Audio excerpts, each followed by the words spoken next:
Hello everybody, my name is Hubert the Mad, and I want to make this quick video for two reasons.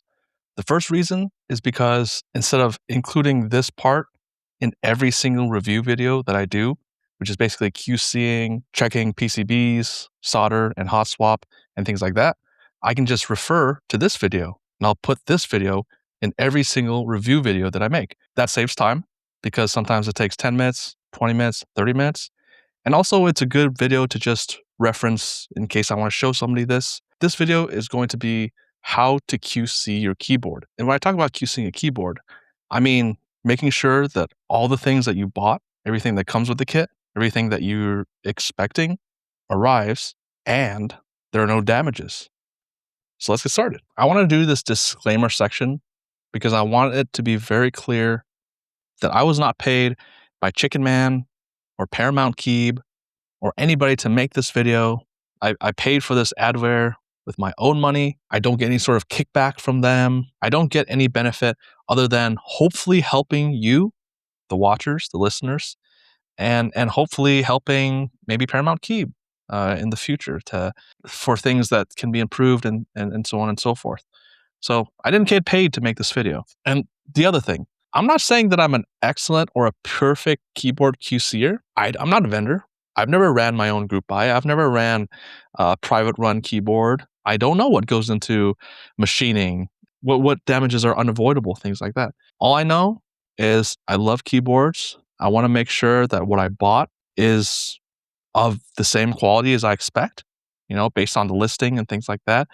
And hey, remember, if you're not comfortable QCing by yourself, maybe ask a friend to help. Maybe take pictures of everything and send it to your friend. Watch other people's QCing videos. I know Simon has a QCing guide. Watch that video. I don't know everything when it comes to QCing. I don't know everything when it comes to keyboards. I don't even know everything that comes with I don't know, fucking being Asian. Don't let your ego run away and think that, oh, I'm a fantastic QCer. I know everything, or think that you know something, and in reality it's actually, you missed this, you missed that. Ask your friend, hey, do you think this is an issue? Do you think that this is acceptable? Ask around.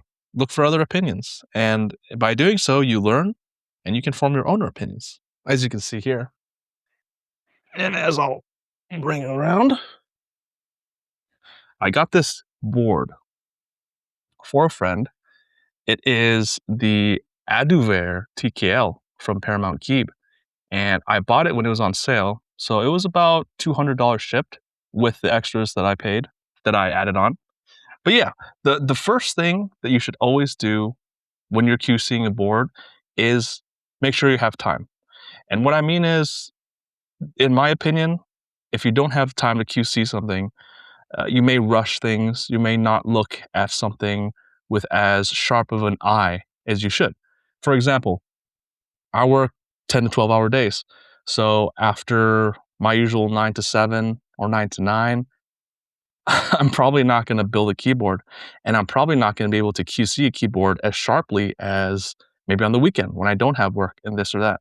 And QCing a keyboard is actually very important, because if you don't catch something and you report it too late, the vendor or the group buy runner or wherever you buy the board from may not think that it's an actual problem, and they may think that you actually caused the problem.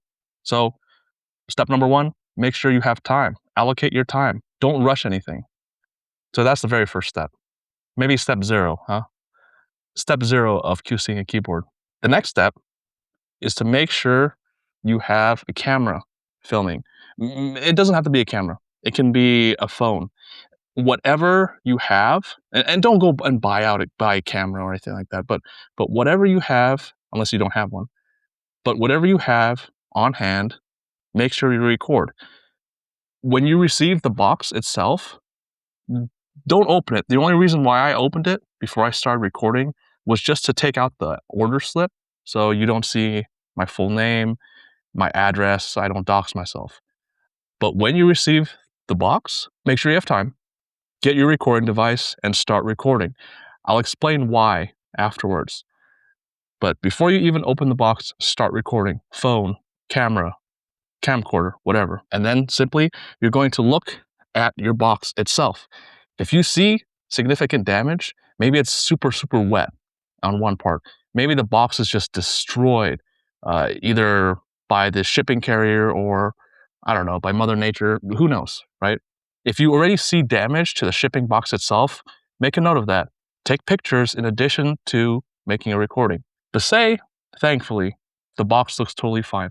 So you open the box, and I actually don't know what is in this box because I only took out the order slip, which is on the very top. So let's carefully take everything out of the box. Ooh, we've got a carrying case and we've got the keyboard. All right, let's put this aside. So you've taken everything out of the box. What I like to do now is I like to pull up my order form, whether it be on a confirmation email or going to the website and pulling up your actual order. So let me do that right now. I won't share my screen because you're going to see my address, my real name, tracking number. But what I'm expecting is what comes with the Aduver TKL, whatever comes stock, as well as one hotswap PCB. So I'm expecting everything that comes with the kit, and I'm expecting an extra PCB, which is hotswap. That's what I paid for. But I will share the actual listing itself. So what you want to do, you're gonna have the listing or your order on the screen or beside you, so you know what you're checking off. Aduver. So this includes top case, bottom case, a badge, choice of weight, choice of plate, unified daughter board, JST cable, screws and hardware, carrying case, pink or gray. So this is gray. Tadpoles, default, and feet. All orders include a soldered PCB, option to add a hot swap open PCB. Okay, so we know what we're looking for. So first, let's do the case. And if you're picky, you can start QCing the case itself. See if the case has any damage or anything like that. See if it's scratched or there's a hole in it, things like that. Ultimately, the case is to protect the keyboard. So, and this is just my opinion, as long as it's cosmetic and it's not structural damage, as long as there's not a hole, as long as there's not a deep gash, as long as there's no actual damage, say the handle is gone, right? The handle got shorn off, or there's only one zipper instead of the two zippers. Yeah, that's an actual problem. But if it's just cosmetic, say there's just a scratch here and it's not deep, or with my friend's float, how the carrying case was kind of warped, in my opinion, totally fine. So let's open up the case. Okay. So we have a nice Paramount Key microfiber cloth. And this is something I really like.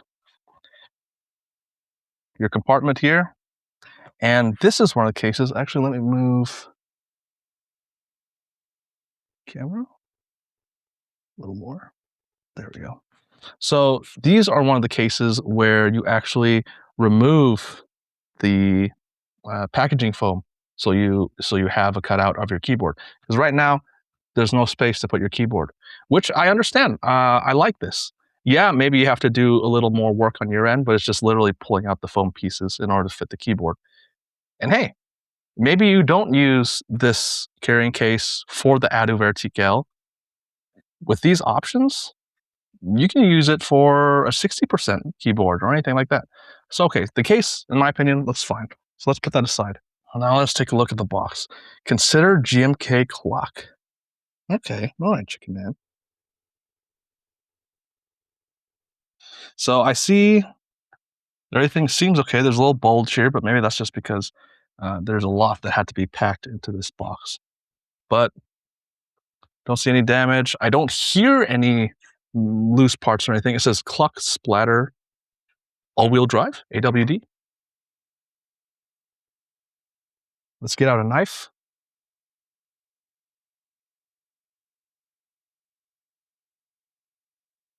And open this box carefully. If you see damage to the box, yeah, make a note of that as well. The same as if you see damage to the packaging box, make a note of that. Take pictures. Pictures and documentation, that's your friend here. Because I understand, maybe vendors or designers, they just have to be careful. So they want to make sure that you have documentation that it's actually an issue versus it's a user error or it's an issue that you caused yourself. All right. So I see that the reason why there was a bulge is because of that extra PCB on top, the one I added on. So right off the bat, let's pull up our screws. All right, we got the screws, all necessary screws and hardware. That's awesome. Put that to the side. Unified daughter board and JST cable. Awesome. We also have that. This is the badge. All right, this little cute badge comes with a badge. Great. Check that off in your mind. Or actually copy and paste this into a Word doc or a Google Doc and delete every single item as you find it. Tadpoles, 60A pack default. All right, we got that. The plate, Jane compatible plate, pink or silver aluminum or FR4. So I opted for the silver aluminum, and that's what it is. Good. We will QC the plate later. So right now we just want to make sure that we received everything. So I'll put the plate over here. So both PCBs are on top, the extra one and the hotswap one. So I see my PCB here, the included soldered PCB with a lot of writing. I like Korea. I like that a huge part of gaming is literally out of Korea. I like that gaming has its roots in Korea. Okay. I love this because for those of you that don't know, there are some PCB designers that have quotes or funny things or cool illustrations on their PCB. Gondo likes to put quotes on his PCBs, which is awesome. So this is a nice touch. And it's on the back of the PCB anyways. So it's not going to be really visible. And you have a little, who's that? Is that Hank Hill? A silhouette of a person. Anyway, so we have the solder PCB. We'll QC the PCB later. Again, we're just making sure that we have all of the parts first before we QC each individual part. And here is the hot swap extra PCB that I ordered. So that's good. This seems to be the weight. I like how it's packaged in this little bubble mailer. So I opted for a brass weight. And this is a heavy boy. Oh, look at that. Add ouvert. Awesome. We'll QC the weight later. So we have the weight. So far, everything's good. And it should be the keyboard. Oh, man. Very, very nice. So we have the keyboard itself. Yes, there's a spacebar blocker. I thought it was hilarious to opt for that variant. So we'll QC the case later as well. I opted for the tri-blocker option. I got the tri-blocker option. Top case is there. Bottom case is there. Perfect. The badges, silver stainless steel badge, received as well. The weight, aluminum, PVD, stainless steel, or brass. I have the brass weight. The plate, I opted for the silver aluminum plate. Got the silver aluminum plate. Unified daughter board, JST cable. Perfect. All necessary screws and hardware. A bunch of screws screws for the weight, screws for the case, screws for the top mount, carrying case, pink or gray carrying case, and tadpoles. Now, let's take a look here. We're supposed to have received silicone SKUF feet. Seems like we did not receive the feet, the silicone feet. So make a note of that. This is where the unboxing video is going to help, because if the vendor or the group buy runner or whoever sees that you opened everything, you take everything out one by one, and you're not hiding something, you proved your side of things. Okay, so we're missing the silicone feet, the adhesive feet. In an ideal world, we'd have everything, but sometimes mistakes happen. I have noticed in the Paramount Key Discord server that some people have been, some orders have been missing feet or this or that. I will also take a look to see if I have any leftover feet. Maybe I have leftover feet from Bachu's Crin that I can use. But anyways, so what have we done? We've set aside time to QC. We've turned on our recording device to record the whole unboxing process, making sure to add notes in your mind or actually make notes of any damage to the packaging box, any damage to any interior box. And we briefly took a look at everything, briefly took a look at the carrying case, briefly made sure that all the items were there. And we made sure the items are there. We went down the list of things that we were expecting, and we missed one thing, which were the feet. So make a note of that. Now what we're going to do is we're going to take a look at the QC disclaimer. So let's take a look at the page here. Some pages will have a QC disclaimer, and some places will have the QC disclaimer somewhere else. So let's keep scrolling.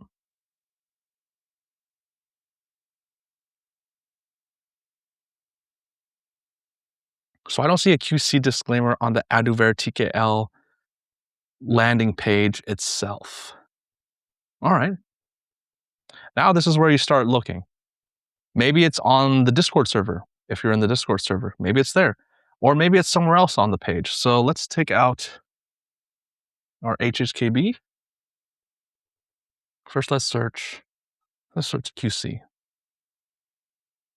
Oh, nothing there. Disclaimer? Warranty. There's a warranty page.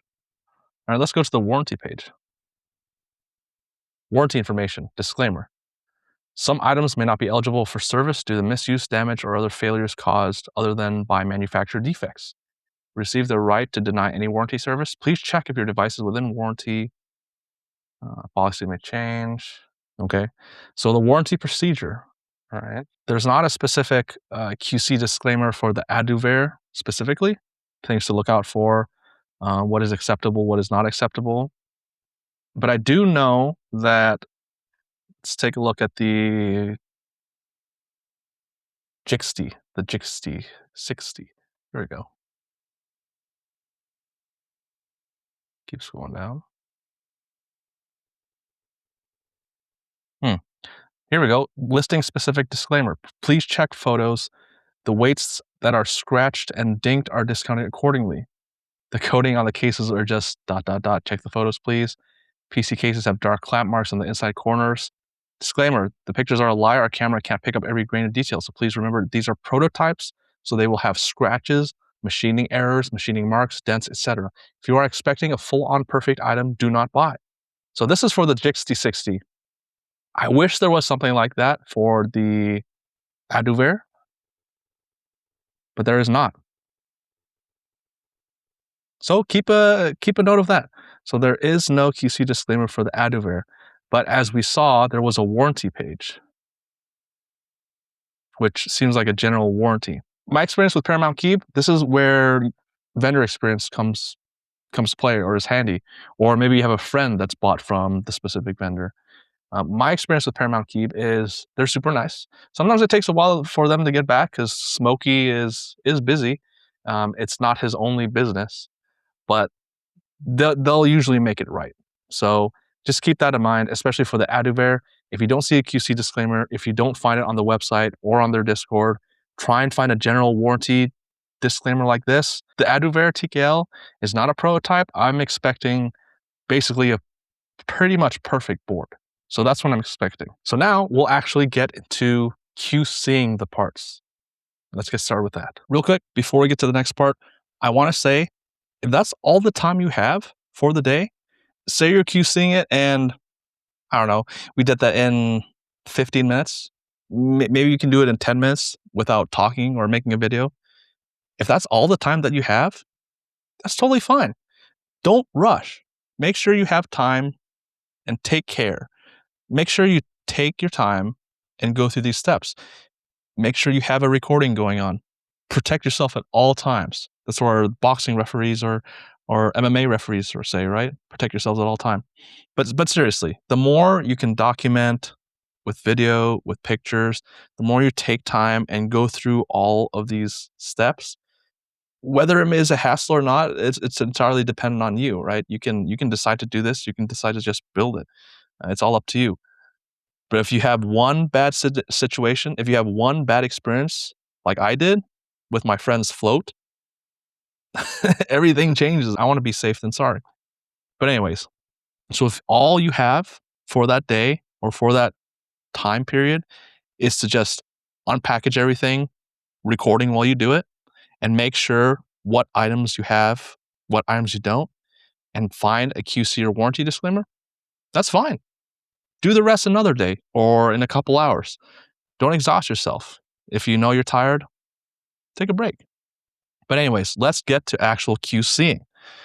I'm first going to take a look at the plate. So we have an aluminum plate here. What I expect is for the aluminum plate not to be bowed or anything other than straight, basically. You see here that I'm putting it on my desk, touching the four corners here. Let's put it where the tape's not there. Pretty much flat, pretty much straight. If it was sagging or bowing, that's not good. That's an issue. With an aluminum plate specifically, well, I'm going to say with a lot of plates specifically. The soft plates, plastic plates, PP, POM, PC, they're flexy when you use them or when you flex them, but they're not supposed to be flexy when they're just laying on your flat surface. So if you see a plate go like this or, is not flat in general, if your plate is not flat in general, make a note of that. What I see here is I see basically a pretty flat aluminum plate. So no issues there. Now let's take a look closely. What I'm trying to see here is making sure that all the cutouts are the same size, respective to what key there. Obviously, an alpha key is not going to be the same size cutout wise as a modifier or split spacebar, things like that. So in my opinion, everything looks fine. There are no rough edges. There are no burrs on the aluminum plate. Just flip it over. Yeah, this would be a good time to verify that the plate supports the specific layout. So for example, we expect this plate to be able to support the layout that we see on screen, as well as the PCB. If the plate does not support the layout on the page, maybe the PCB is more universal or has more layout support than the plate. Hopefully, it'll say that on the listing. So keep an eye out for that as too. If it says beside the plate, does not support ISO, even though this picture shows maybe an ISO enter. Just an example. Obviously, there's no ISO enter here. Then okay, so I can't use the plate if I want an ISO enter. But let's take a look here. So we have 1.5, 1, 1.5, 1.5, 1, 1.5. Okay. Split spacebar, or you can have. I'm not even gonna lie. I don't. I don't use split spacebar, so I don't even know what these are. Even a smaller split spacebar, and then one use. Okay. So I see here is a cutout for full right shift, as well as split right shift. So you put your shift here, FN. I see the caps lock cutout. So you can either have a normal caps lock, put the switch here, or you have a step caps lock, exactly as the layout picture shows. Full backspace, as well as split backspace if you want split backspace. F13. So yeah, the plate looks fine in terms of layout. The plate looks fine in terms of it not being bowed or flexed. Pretty flat in my opinion. There are no rough edges. You got to be careful. Sometimes plates may have some sharp edges, so be careful. You don't want to cut yourself. There are no machining marks or streaks or anything on the plate. And yeah, you can say it's the plate. Maybe people won't see it when it's fully built, but the QC disclaimer didn't say the plates were going to be bad or anything, so I'm expecting a perfect plate, and this looks like a perfect plate to me. And you can go as in depth as you want. If you want to keep looking at the plate for longer than I do, totally fine. Now let's QC the PCB, and you can do this in any order as you want. I'm just doing it in my specific order that I like. Be careful as you take the tape off. So let's take a look at this PCB here. This is a cool PCB. I wonder who this is. I don't think it's Chicken Man.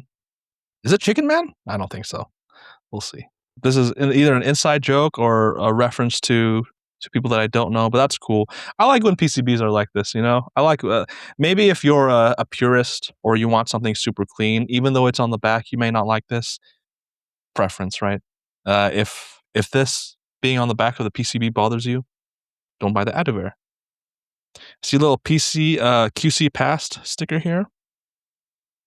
Okay, so let's actually get to QCing the PCB. So now what I'm looking at, and I could tell already when it was in the sheath, I'm making sure that there are no diodes that are broken off, any JST connector, the JST connector area, that it's not broken or anything.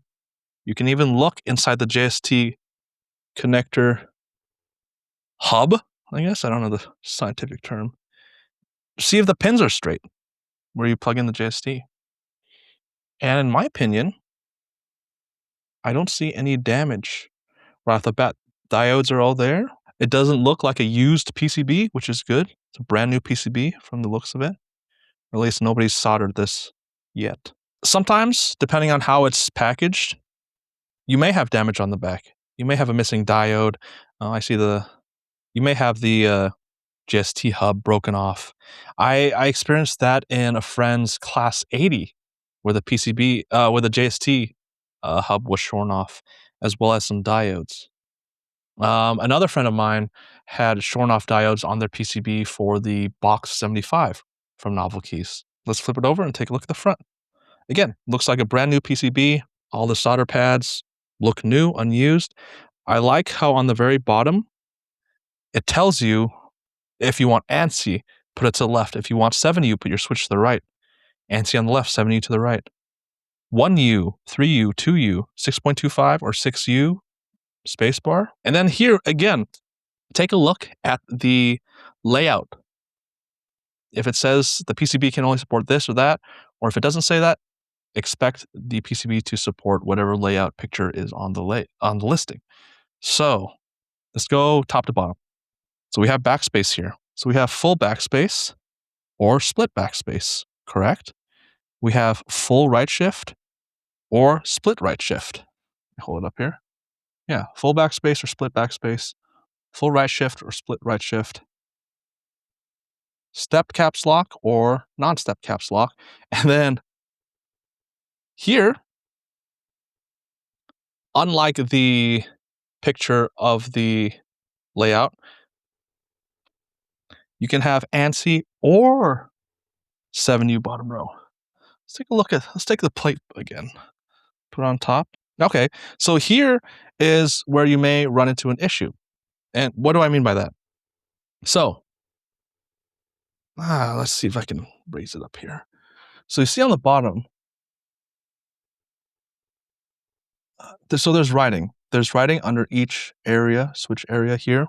I'll just read it off to you. So if you're ANSI, you put your switch to the left. If you want to have a 7U bottom row, Sangen bottom row, you put your switch to the right.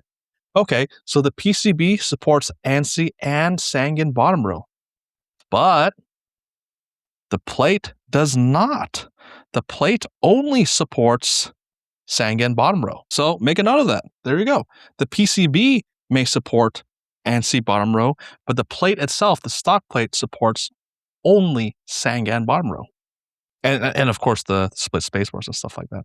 So that's another thing. You don't want to be soldering or prep a build and then realize, oh, my plate only accepts this layout while my PCB accepts that layout. So keep that in mind. So if you want to use the stock plate, you can only use Sangen bottom row. Obviously, there are many aftermarket plate makers. I like to use Hype. I like to use Tom from Hype Keyboard from Toronto. Shout out Tom. Can you go cheaper? Can you go to a China plate cutter? Yeah, absolutely. But I like Tom. I like to support Tom. So there you go. It's very useful to make sure that the layout you're planning for on the PCB matches the layout that you want to use with the plate, because they can be different, like in this situation. Since I didn't find the JSON, however you pronounce it, the file to remap your PCB, Adware is using VIA. I went to the Discord, the Paramount Keep Discord, and I actually found someone else posting Mohit. Mohit? Sorry if I'm mispronouncing your name. So I got the JSON from there. You might have to do a little research in order to find the JSON if you have to, and it's not on the listing. Basically, I'm in VIA. I'm on the design tab. Let's get the JSON Derulo.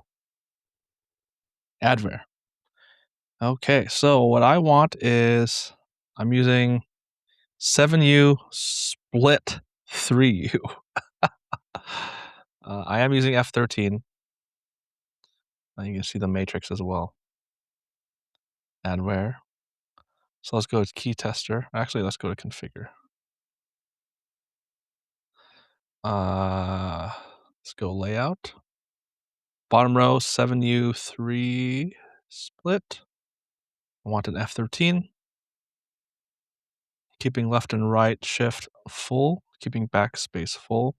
Since we're here, you can see what I like to do. I like to change page up is volume up, page down is volume down, and as mute. Right control, no, right alt. Let's do right alt. Right alt, right win, right control, left alt, space, space, space. Let's do this as our layer. Actually, let's keep it at space. Let's keep it at space. I don't need layers. Usually on a 60%, I layer my volume up, volume down in mute on the right side, but we've replaced page up, page down, and end with that. So let's keep it as a space. So now what we'll do, again, if all you want to do is to test your PCB, just plug in the PCB and you can go to keyboard tester. You can go to VIA. You can use whatever. You don't have to use the website or the program that you would use to remap the PCB. But in my opinion, it's just simple because I'm going to test the PCB and then I'm going to remap the PCB immediately. So 2 birds with 1 stone type deal. And since this is not in Vile, it's in VIA, I'm going to click test matrix so I can see the exact layout that I'm going to test. All we will need is tweezers. If this board was Vile, VIAL compatible, then I would say bring 2 tweezers because in Vile, when you unlock the keyboard, you have to press down 2 different spots. But since this is VIA compatible, let's just use 1. What you're going to do with the tweezers, you're going to place them where the switch legs go, the connectors, the metal connectors. Switch there, activated, and you're going to go through this whole entire PCB, row by row. So I'll see you at the end. And there we have it. So all the keys actuate with a hotswap PCB. You just take a switch, any old switch, and what you do is you place the switch each of the places that you want to your layout to be. So I put it in the escape here. Press down, actuates, and you do the same thing. F13.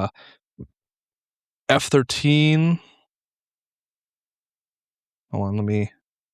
2, 3, 4. 1, 2, 3, 4. 1, 2, 3, 4. Okay, so placing it here. Perfect. F1. So you do that through the entire keyboard, and I'll see you at the very end. And there you go. So all the keys work. There's no damage to the PCB. Found this firmware. I remapped my keys to what I wanted. Perfect. So to summarize, you look at the back of the PCB, or you can look at the front first. You make sure that there's no damages. There's no, if it's a soldered PCB, make sure it's not soldered. Make sure you weren't sent a used PCB, a used soldered PCB, and the camera and recording will prove your point if you get sent a used PCB because you unpacked it exactly as it came packed. No diodes are shown off. JST connector hub thingamajiggy is fine, and you saw that all the LEDs lit up. And the same for the hotswap PCBs. Hotswap PCBs, Same thing, make sure that it looks fine. There's no missing parts. There are no hot swap sockets that are shorn off or missing or damaged. You take a look. You make sure that all of the sockets are flush. Yeah. And again, if you see damage, make a note of it. Take a picture. Send the part of that video. You've documented basically everything, which is good, because being somewhat anal and documenting everything, it may be a pain, but you don't want to be stuck in the situation that my friend was with the float. I never want anybody to be stuck in that situation ever. Let's take a look at the weight. So with a brass weight, yeah, you can smudge it and it can discolor over time if it's untreated. But that's why I love brass. It's a nice, what do you call it? Gives a nice character, a nice patina, right? So already my fingerprints are smudging it a little bit. But taking a look at the brass weight, or any weight in general, I don't see any damage. I don't expect any damage because even though, again, there was no QC disclaimer, it didn't specifically say that there's damage like the prototype Jixty60. And last but not least, we have the keyboard itself. Oh, so nice. So we're looking here. If a keyboard case, either top or bottom or both, is polycarbonate or plastic, you may see a lot of scratches because even your fingernails can scratch a PC or a plastic case. You may see warping or bowing. That's not good. There may be damage in the screw holes. Again, the float. There may be cracks, damages in the PC, but this is aluminum. Not saying that aluminum can't have any of those as well, but you see it a lot less in aluminum. So what I'm looking here is obviously that's splattered, right? It's awesome. It's so awesome. It's memey, but it's awesome. But there's that red and gold splatter. I'm going to use GMK Cluck on this. So maybe it might be hard to see what is called banding, and I'll put a picture of banding up here. Aluminum banding or splotches, discolorations of the anodization. But you really want to take your time and look. Again, maybe the QC disclaimer, I know this doesn't have a QC disclaimer, but maybe the QC disclaimer says A stocks have damage less than 1 millimeter or blemishes less than 1 millimeter. And then you can try and see, okay, does mine have blemishes or anything like that? So take as much time as you want and really look in depth and make sure that you're satisfied with what you see. If there's any damage, notate it, take pictures, send in that part of the video. This is an awesome board. Paramount Keeb and Chicken Man on the back there. The side profile with those waves, pretty cool, huh? So let's look at the back. If this was a top and bottom case that was the same color, let's say blue, then you can compare the top and bottom case. Is it the same shade of blue? If it's not, then reach out. Unless it's on the QC disclaimer. Yeah, there are different shades of blue, the top case or the bottom case, things like that. So obviously this is a two-piece, two different colors. Well, I mean, yeah, the top case is a red and gold, yellow splatter, and the bottom is just gold. All right, the two screws that are holding the top and bottom case together have been removed. So we can take a look at the top case here. Make a note of where the mounting points are. You know, if you're building it and you realize, oh, there is a top mount screw hole that's not there, then obviously you can't screw it. You know, there's a missing top mount screw hole. If there's any damage around the screw holes, things like that. Yeah, man, just take your time and look everything over. Maybe it's not. Maybe you don't care as much, and you're totally fine if you see damage and things like that. But yeah, it just depends. Just the ultimate goal here, ladies and gentlemen, is I don't want you to be in a situation where you find damage and It prevents you from getting a replacement.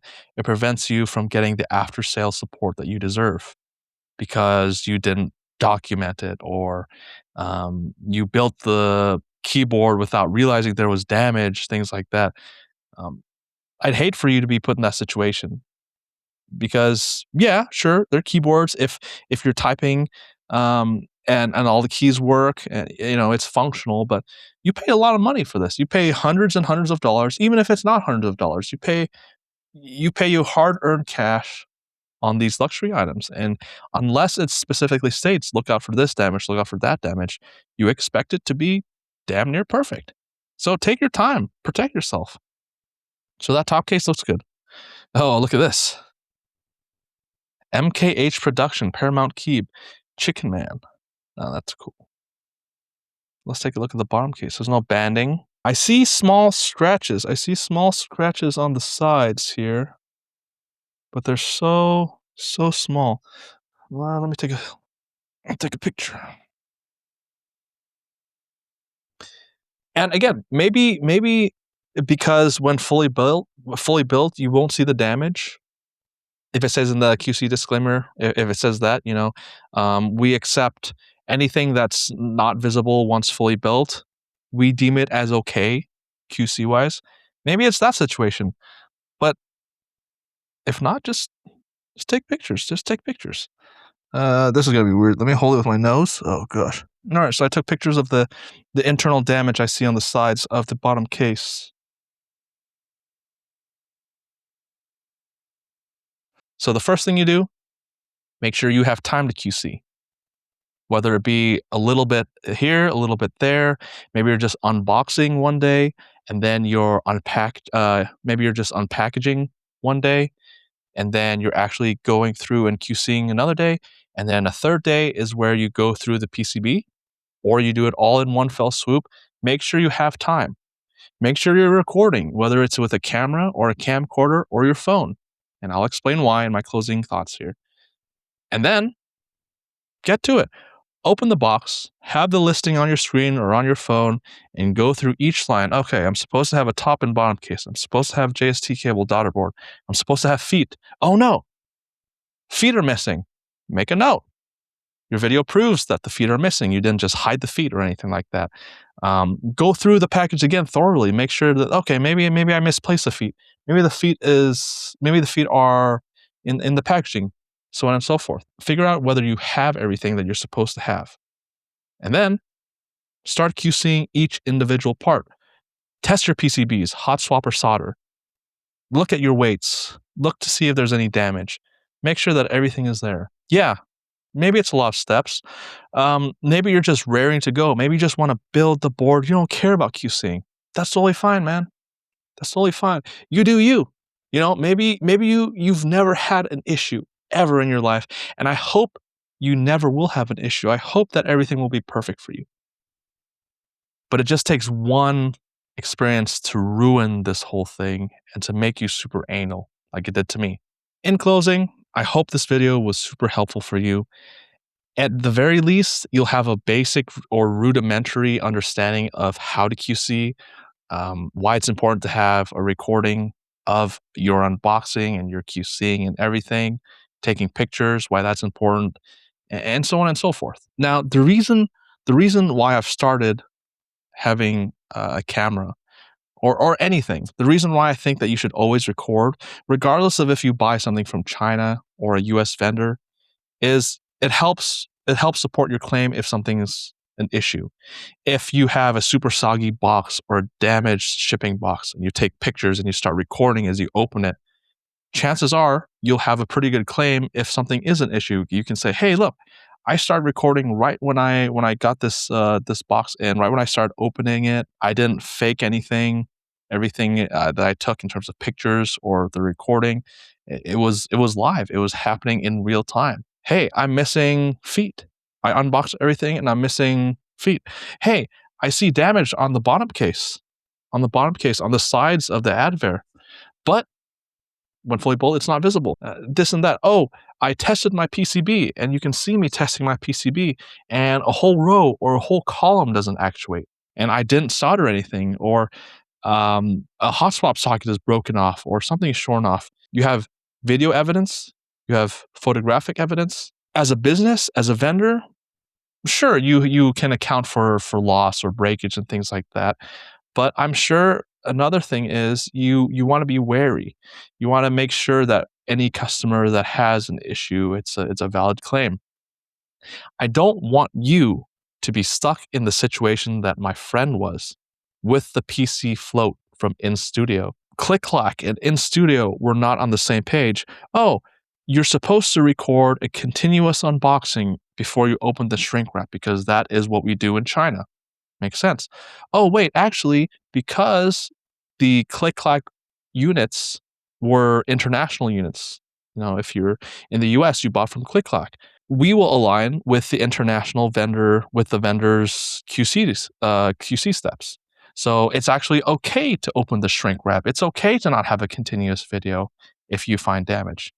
Not on the same page. And if you had recorded, it would have been moot because you would have had the evidence. You've protected yourself. At the end of the day, I want everybody to protect themselves. I don't want anybody to be screwed over. I don't want anybody to feel like they just been butt fucked. It's a very niche hobby, and I'm not saying that you should make a Reddit post of every single issue that you see from a vendor, this or that, or um, there's legitimate there's legitimate reasons to make Reddit posts when something's possibly an exit scam or things like that. You remember Mexico, Valid Supply. I'm so glad that we're not seeing those Reddit posts as often of exit scamming and things like that. Noxery, Rama. But still, you got to protect yourself. You got to protect yourself. Make a recording when you're unboxing. Make a recording or take pictures of your QCing so you have enough evidence, photographic, video, proof that it's not your fault, that this was actual genuine damage and it's not something that you caused. Also, try your best to be professional about it. I know customer service, sometimes it's a shitty thing to have to handle, right? As somebody who's worked retail, as someone who had been in customer service jobs all his life. When you have an angry customer, especially if they're cussing you out or if they're being super aggressive or mean, it hurts. It hurts, man. So just remember that there's another human on the other side of your customer service email or your complaint. Try not to go overboard. Try not to have emotion cloud your judgment. Be professional. Say, my name is blah, blah, blah. I want to bring to your attention, I'm missing feet. I'm missing this. I'm missing that. My PCB isn't working. I have damage here and here. And here's the photographic evidence. Here's the video evidence of me unboxing everything. I was wondering if there was a way to have a replacement or to get that missing item sent to me, this or that. Be professional, be classy, be nice. There's another person on the other side of that screen. And a little kindness can go a long way. But anyways, I hope this video is super useful. Again, I don't know everything when it comes to keyboards, especially QCing. I just want you to know that no matter what you do, just be careful. Just be careful. Protect yourself. Make sure that if you have something to complain about, that you have substantial evidence. And yeah, enjoy the hobby. Um, you don't have to go as in depth as I do. You don't have to record when you're opening and then testing everything. I just don't want to be put in the situation that my friend was in. I don't want to be in a situation where I could have prevented something, and due to me hurrying or me being super excited, throwing caution to the wind. I hope you enjoy this video. I love you all, and see you next time.